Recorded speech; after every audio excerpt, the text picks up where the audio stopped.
as if it has been lit only for you. The woman settles into the chair across from yours and folds her hands in her lap. For a while, she says nothing, and it is not awkward. It is lovely, because some people know how to be quiet without making silence heavy. After a moment, she says, "Most people do not find this street until they need it. That makes you look up. Need it for what? You ask. For resting," she says simply. For remembering that gentleness still exists. For noticing that tiredness deserves tenderness too. She says it so calmly, as if this is the most ordinary thing in the world. And then she tilts her head. "You may stay as long as you like, of course. People usually do. Sometimes they drink tea. Sometimes they talk. Sometimes they only sit. Sometimes they fall asleep right where they are. The chairs understand. I think you would smile at that. The chairs understand. What a lovely thing to say." And somehow in this shop it does not sound silly at all. It sounds true. The tea is warm and lightly sweet.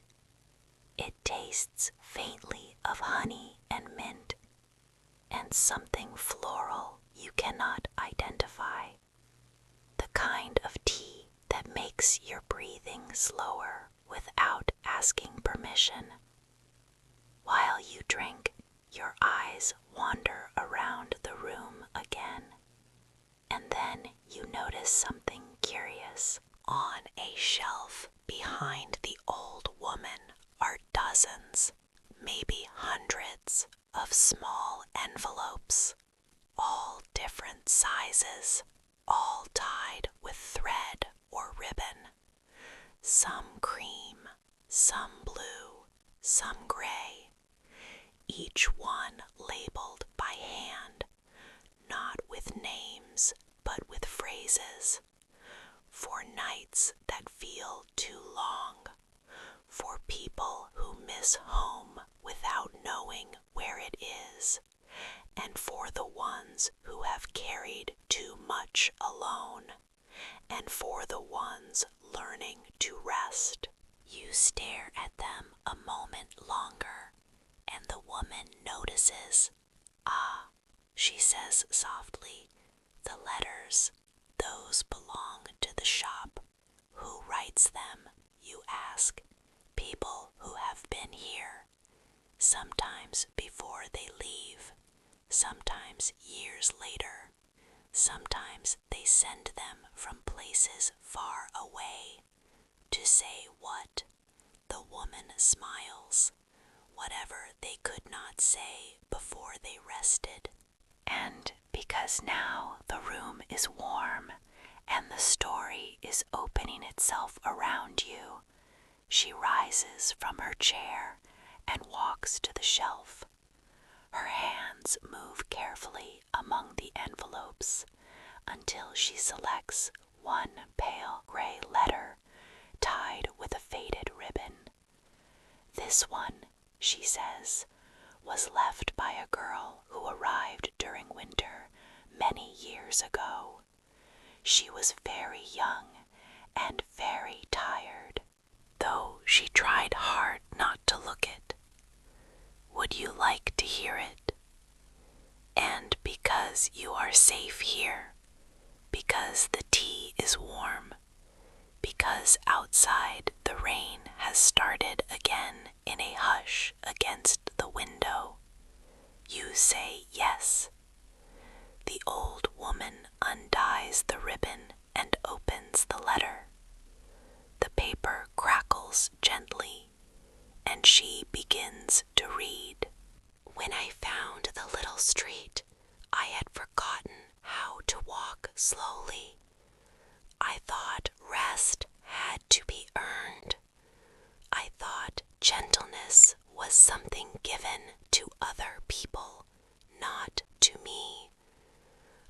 had become so used to carrying myself like a lantern in the wind, trying not to go out, that I did not realize how badly I needed shelter. The woman in the shop gave me tea and did not ask me to explain why my hands were shaking. She simply said, "You may put down what cannot be carried tonight." So I did, at least for an hour. And in that hour, I remembered that being alive is not only about enduring things, it is also about being warmed. It is also about being met kindly. It is also about sitting in a chair while rain taps the window and realizing no one is asking anything of you. If you are reading this now, perhaps you need the same thing I needed. So sit down, drink something warm. Let the night be gentle with you. When the old woman finishes reading, she folds the letter again, not quickly, not with ceremony either, just with care, as though care is the natural rhythm of this place. You sit very still, because something in those words has found you. And perhaps it has. Perhaps that is why the street opened tonight. The woman returns the letter to its shelf and sits once more. After another quiet moment, she says, "Would you like to see the room upstairs?" "There is an upstairs." "Of course," she says. "Shops like this always have an upstairs." And something about that answer makes you smile, as if you are inside a rule of a softer world. You follow her to a narrow staircase at the back. Each wooden step gives a tiny sigh under your feet. Upstairs, there is no great surprise. Only a small room under the slanted roof. And yet it is one of the loveliest rooms you have ever seen. There is a window with rain gathering at the edges, a wide armchair with a knitted blanket draped over it, a little bed tucked into the corner with white linen and a quilt the color of old roses, a writing desk, a bowl of polished stones, books stacked by the bedside, and beside the window, a lantern glowing with such soft light that the whole room seems to breathe around it. "People rest here sometimes," the woman says, "when the night feels especially long. There is no charge for it. That would ruin everything." You run your fingers lightly over the back of the chair and look out the window. Below, the town glimmers quietly. Wet rooftops, yellow windows, one lonely bicycle leaning by a wall, and the sea just visible in the distance, a dark silver line under the clouds. I think if you were standing there in that room, with the rain at the glass and the warm hush all around, something in you would begin to loosen, very gently, not all at once, but enough to breathe deeper, enough to stop bracing against tomorrow. The old woman seems to understand your thoughts without hearing them. She says, Most people believe rest is the absence of work, but often it is the presence of permission, permission to soften, permission to pause, permission to exist without performing. And those words settle in the room like dust in golden light. So quiet, so true. She leaves you there for a few minutes alone. Just enough time to sit by the window.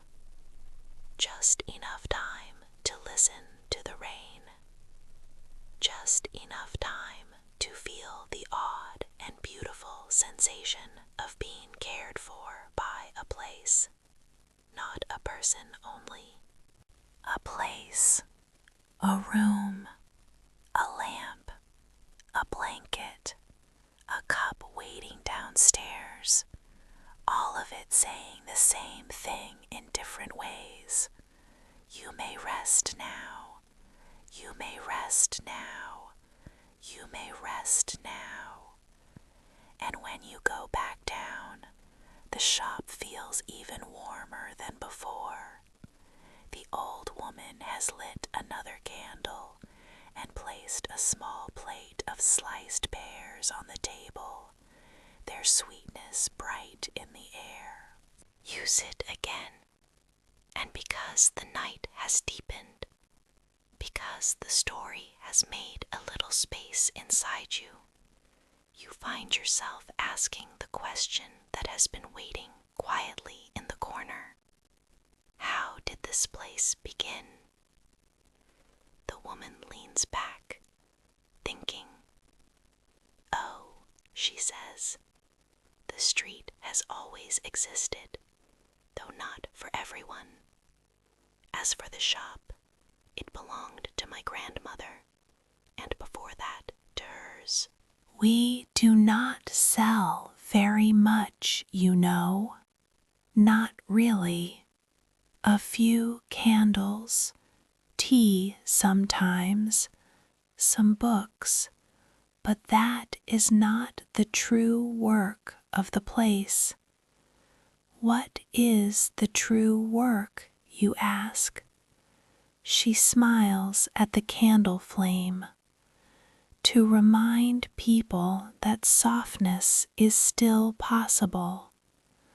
And then, because stories inside stories are sometimes the sweetest kind, she tells you about her grandmother, a woman with pockets full of cloves and rosemary, who used to leave bowls of soup on the back step for anyone who looked lonely, who believed that every town should contain at least one room where no one had to pretend to be all right, who mended sleeves while listening to grief, who polished the windows every Thursday morning and said that light enters more easily when people have been expected.